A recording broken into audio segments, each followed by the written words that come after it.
특검으로부터 국정농단 수사를 이어받은 검찰이 박근혜 전 대통령 측에 오는 21일 검찰청에 나와 조사를 받으라고 통보했습니다. 검찰에 나가 있는 취재기자 연결해 보겠습니다. 이소영 기자, 박 전 대통령 측이 조금 전에 출석 의사를 밝혔다고요. 네, 그렇습니다. 앞서 오늘 오전 검찰특별수사본부는 박근혜 전 대통령에게 오는 21일, 그러니까 다음 주 화요일 오전 9시 반에 이곳 서울중앙지검에 출석해 조사를 받을 것을 통보했습니다.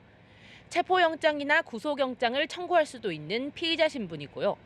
미르와 K스포츠재단 기금을 모으는 과정에서 최순실 씨와 공모해 대기업을 압박한 혐의, 또 이재용 부회장이 삼성그룹 경영권을 승계하도록 도와주고 뇌물을 받은 혐의 등을 중심으로 조사가 진행될 것으로 예상됩니다. 박 전 대통령 측은 출석 통보가 이루어진 지 6시간이 조금 지난 오후 4시쯤 검찰이 요구한 일시에 출석해 성실히 조사를 받겠다는 입장을 전해왔는데요. 박 전 대통령 측 변호인들은 필요한 자료 제출 등 재반 절차에 적극 협조해 실체적 진실이 신속하게 규명될 수 있게 돕겠다고 밝혔습니다. 네, 일단은 출석하겠다는 건데 박근혜 전 대통령의 의사를 번복할 가능성도 있습니까? 네, 앞서 박 전 대통령은 검찰과 특검의 조사에 협조하겠다고 밝혔지만 강압수사 등 이런저런 이유를 대며 조사를 거부한 전력이 있습니다. 따라서 이번에도 갑자기 조사를 거부하거나 조사 날짜를 미뤄달라고 요청할 가능성도 있습니다. 하지만 박 전 대통령은 더 이상 현직 대통령이 아닌 만큼 합당한 이유 없이 소환에 응하지 않을 경우 이번에는 강제수단을 동원할 수 있습니다.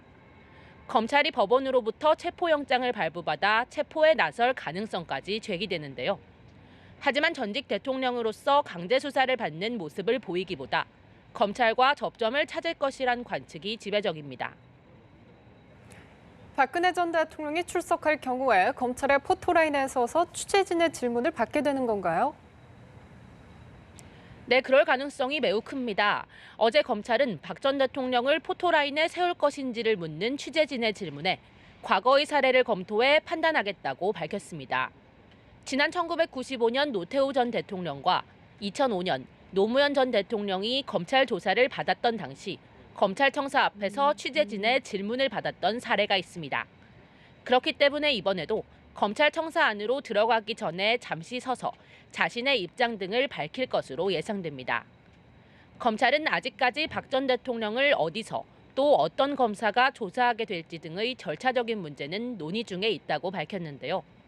이원석 서울중앙지검 특수일부 부장검사 등이 영상녹화실에서 박 전 대통령을 조사할 것이란 관측이 나옵니다. 서울중앙지검에서 연합뉴스TV 이소영입니다.